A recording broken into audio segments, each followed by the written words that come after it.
नमस्कार सर्वांना, वटपौर्णिमेच्या खूप खूप शुभेच्छा. तर मी आलेले आहे स्वामी मंदिरात, जिथे आहे वडाचं झाड आणि आपण करणार आहोत वडाची पूजा.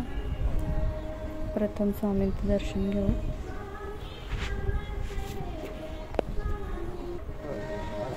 हे माझं आजची तयारी वटपौर्णिमेची आणि हे स्वामींचे चरण.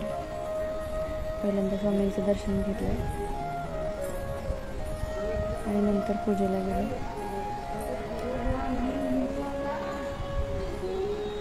स्वामींची मूर्ती, आजची स्वामींची पूजा. अशा प्रकारे स्वामींना किरीट वगैरे घालून हिरवी शाल पांघरून स्वामींची मूर्ती खूप छान दिसत होती.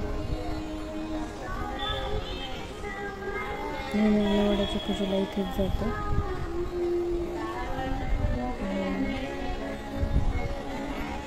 स्वामींचंही दर्शन होतं आणि वडाची पूजाही होती, दोन्ही होतं. त्यामुळे नेहमी स्वामींच्याच मंदिरात जातो मी वड पूजण्यासाठी. हे आहे परिसरातील वडाचं झाड, जे स्वामी मंदिराला अगदी चिटकून आहे. तर इथे पूजा चालू आहे वडाची आणि पूजा करतो इथे. तर असं होती आजची वटपौर्णिमा. सर्वांना खूप खूप शुभेच्छा.